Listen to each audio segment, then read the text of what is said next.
Meus amados, queridos ouvintes da Palavra de Deus, graça e paz a todos. Hoje nós vamos falar a respeito da Trindade criada pelo sistema religioso. Muito bem, você que tem nos acompanhado, tem gostado do nosso trabalho, da nossa divulgação, tem aprendido, continua divulgando, compartilhando, continua deixando o seu like e se inscrevendo no canal. Eu sou Eduardo Almeida, vosso irmão em Cristo. Graças a Deus. Vamos lá.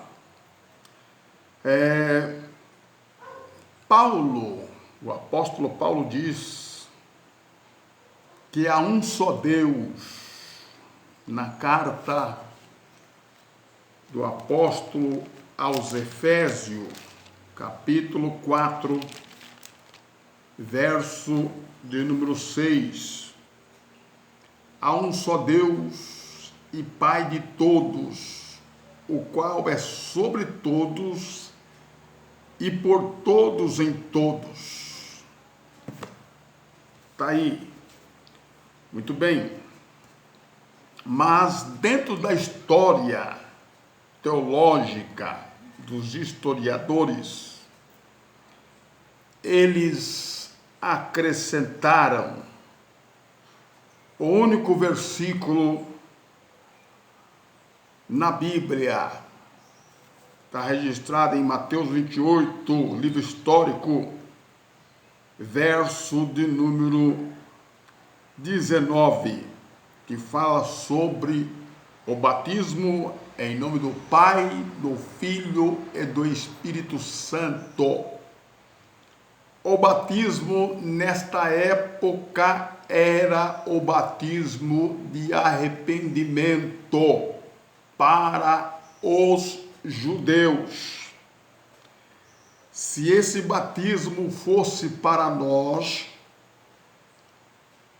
louvado seja Deus, que não é para nós, porque o batismo do arrependimento é para os judeus, os gregos gentílicos que se converteram à fé em Cristo, entraram para a salvação através da reconciliação e não do arrependimento. O arrependimento era para Israel.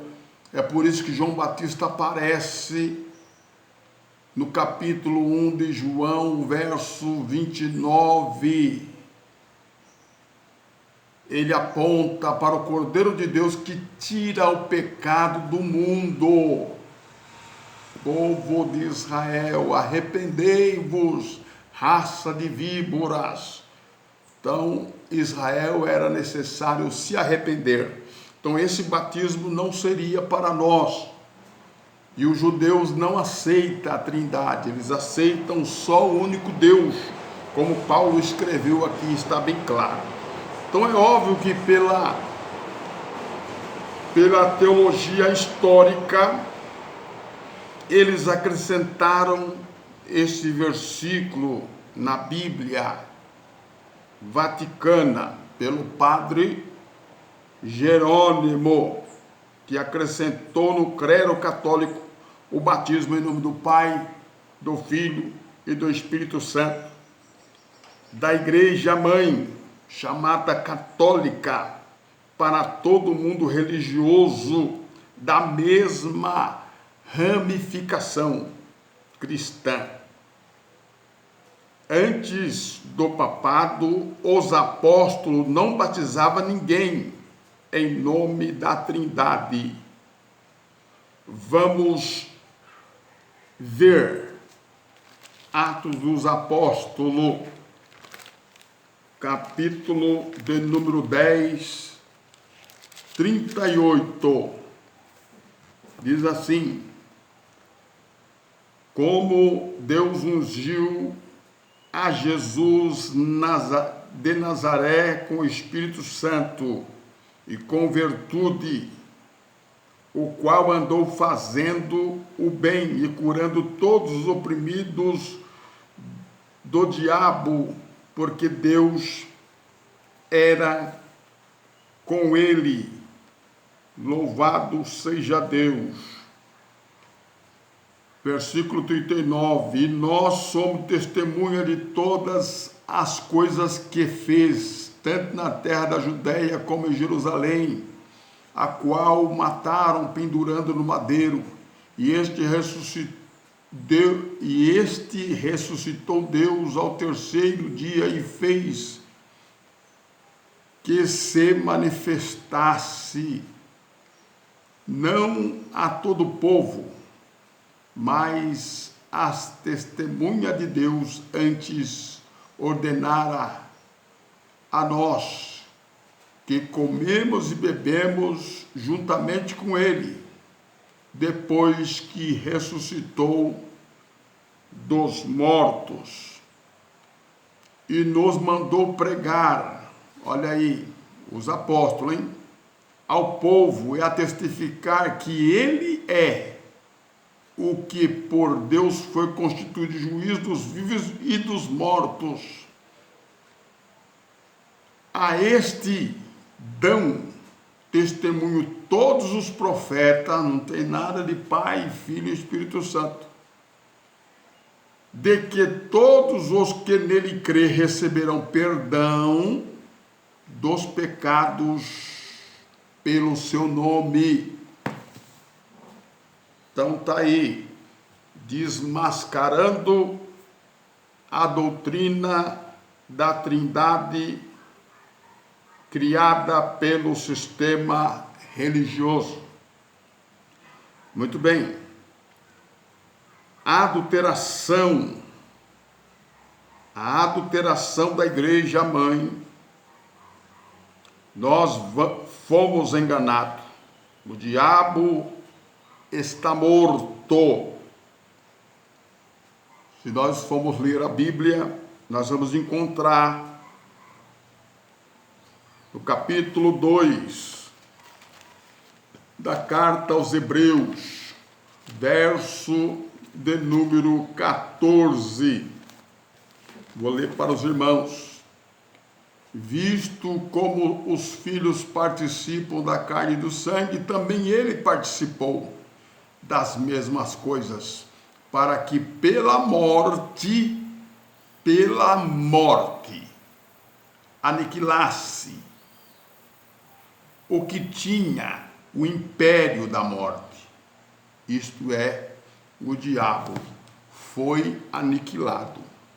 Para os irmãos que são estudiosos, sabemos que diabo aqui é adversário. E aí vocês começam a meditar, examinar as escrituras e vão entender quem eram os adversários de Jesus Cristo.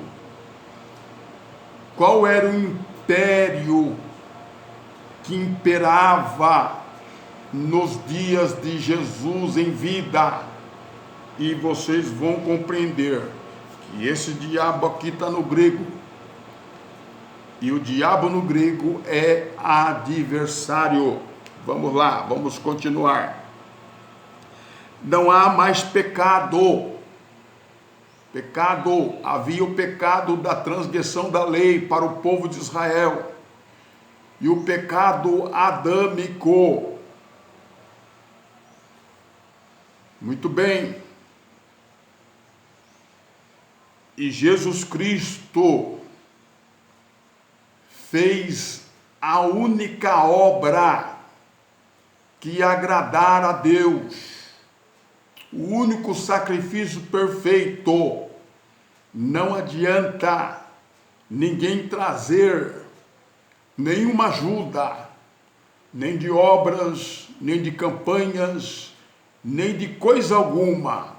O sacrifício de Jesus na cruz do Calvário é único e suficiente. Então está bem claro. Muito bem. O diabo já foi vencido, aniquilado, morto. Graças a Deus. Não há mais pecado. Capítulo de número 9. Carta aos Hebreus 9, verso 26, que diz assim: de outra maneira é necessária se for padecer muitas vezes desde a fundação do mundo, mas agora, na consumação do século. Lembra que Jesus disse, já está consumado. Os últimos dias, como eu tenho pregado e tantos outros pregadores, louvado seja Deus da teologia consumada, louvado tem dito que se cumpriram nos dias apostólicos, nos dias de Cristo, nos dias do ano 70, a consumação do século.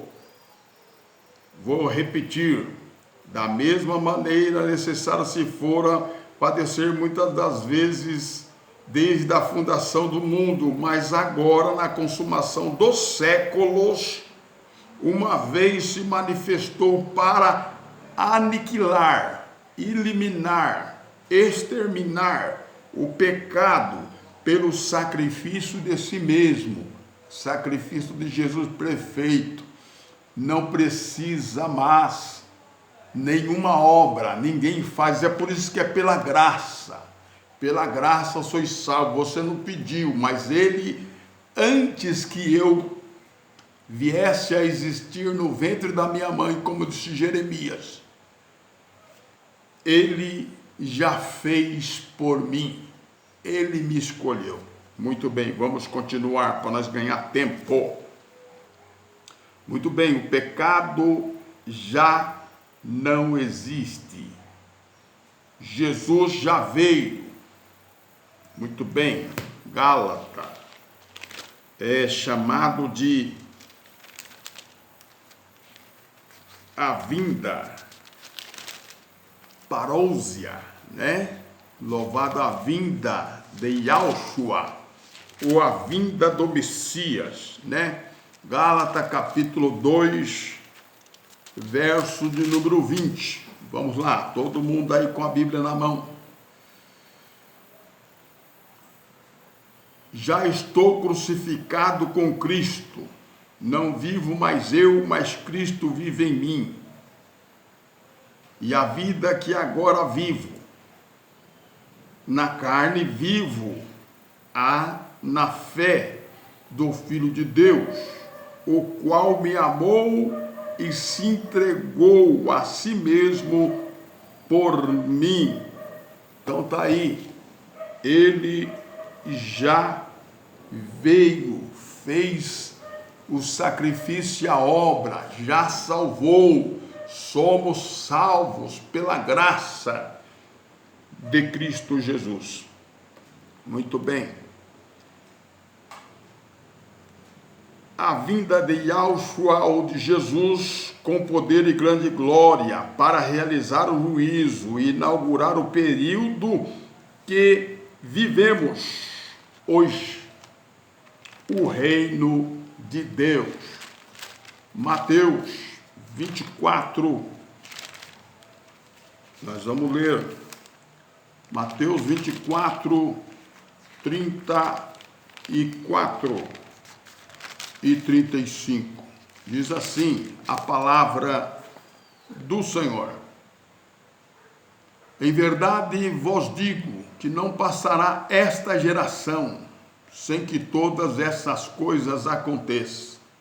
Nós estamos lendo aqui um texto sobre o sermão, continua a vinda do Filho do Homem. Então já veio, ele já trouxe juízo sobre Israel. Israel já foi julgado. Louvado seja o nome santo do Senhor. A lei, já houve uma transição. Jesus é o fim da lei.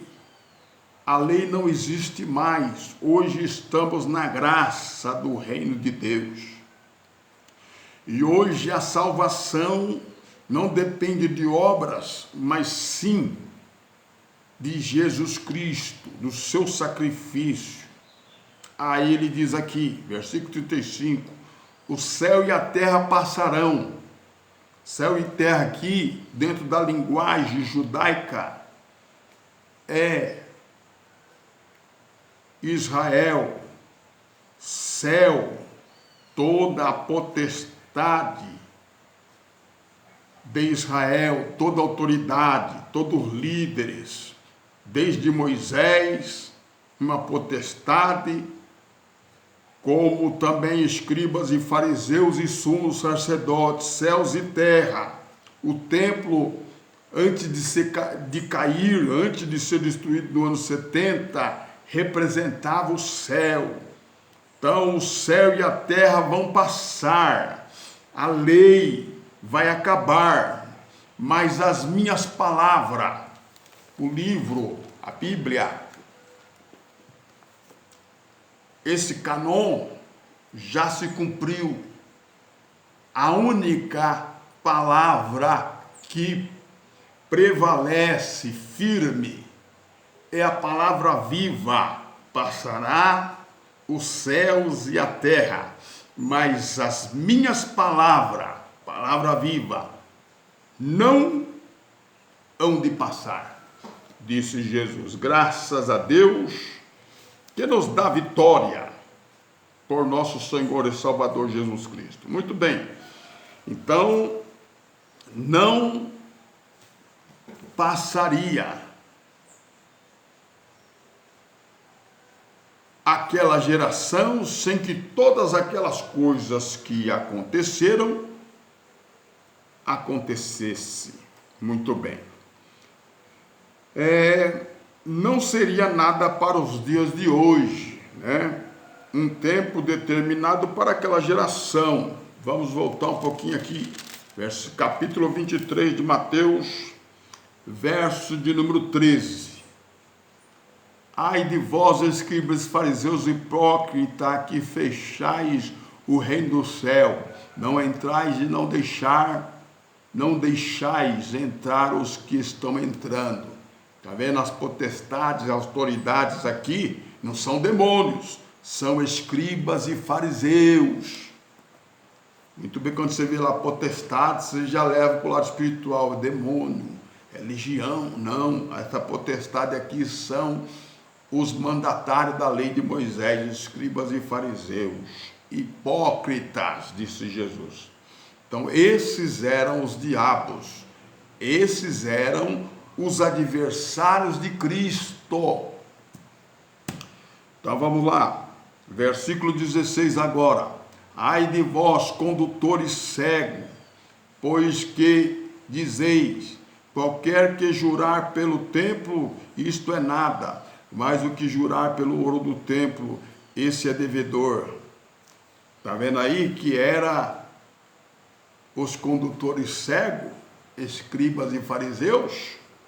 Muito bem, 34 agora, diz assim, portanto, eis que eu envio profetas sábios e escribas, a um deles matareis, crucificareis, e a outros deles açoiteareis nas vossas sinagogas, e perseguireis de cidade em cidade. Então, esses tais eram as potestades que perseguia aqueles que eram enviados por Jesus Cristo, por Deus. 39. Porque eu vos digo que desde agora me não vereis mais, até que digais, bendito é o que vem em nome do Senhor. Então, Trindade foi criada pelo sistema religioso Vaticano, e dentro da ramificação cristã espalhou para as igrejas pentecostais, protestantes, enfim, toda a ramificação que se usa o nome de Jesus, de Deus e também do Espírito Santo. Muito bem. Vamos continuar. Coisa boa. Pena que o horário não permite, né, irmãos? Não permite, louvado seja Deus, a gente seguir mais adiante. Muito bem. O assunto é polêmico.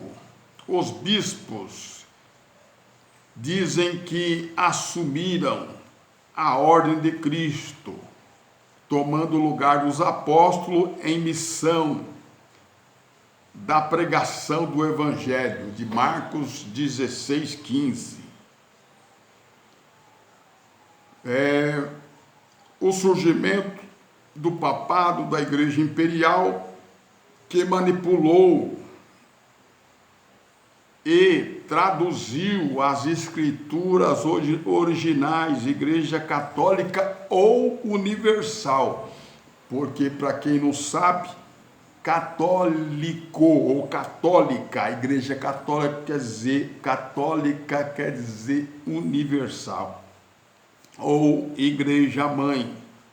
E as igrejas filhas começaram a ensinar os dogmas da doutrina por todo o mundo,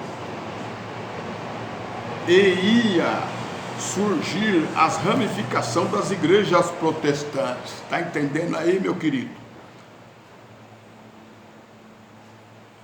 Tradicionais, pentecostais, neopentecostais, que são filhas chamadas do sistema religioso, pretendendo e escravizando a mente de crentes por toda a parte do mundo de então. Observação: antes de tudo isso, nós fomos libertos. Gálatas capítulo 5, verso de 1 a 4. Agora, livres das ordenanças da lei e a servidão, nós somos salvos pela graça em Cristo. Glória a Deus. Mas vou deixar aqui para nós terminar o que está escrito em Gálatas capítulo 5, depois no capítulo 4 também. Estais, pois, firmes na liberdade com que Cristo nos libertou? É uma pergunta. Não torneis a meter-vos debaixo da servidão, do jugo da servidão, quer dizer, da lei de Moisés ou do judaísmo. Essa mensagem seria para as pessoas que estavam nos dias de Paulo. Não dá para mim ler esse versículo e trazer servidão é lei. Nós não vivemos na lei, então não dá para trazer para o povo hoje. Então, sai da lei, irmão. Nós estamos na graça. Eis que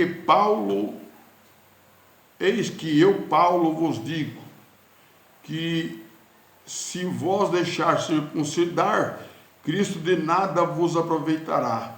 E de novo protesto a todo homem que se deixa circuncidar, que está obrigado a guardar toda a lei, separado está de Cristo, vós os que justificais pela lei da graça têm caído. Está vendo aí? Agora vamos para o capítulo 4, versículo 3 ao 5.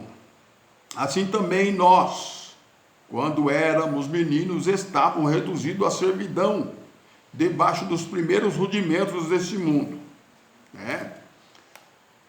Mas vindo a plenitude dos tempos, a gente vai, quando a plenitude dos tempos vai chegando, a gente vai tendo a mente iluminada. Mas, vindo a plenitude do tempo, Deus enviou o seu Filho. Olha aí, Jesus chegou, nascido sobre a lei de Moisés, a lei que imperava, né?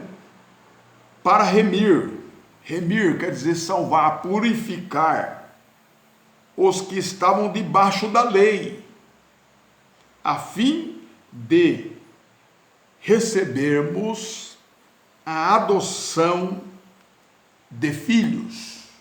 Meu querido, que Deus abençoa, que Deus continua iluminando a sua mente. E eu quero te dar um conselho, e espero que isso aconteça, que todos venham a se desprender dessa escravidão da mente de muitos crentes, toda a parte do mundo, pelo sistema religioso tradicional. Deus abençoa, fique na graça e na paz do Senhor Jesus.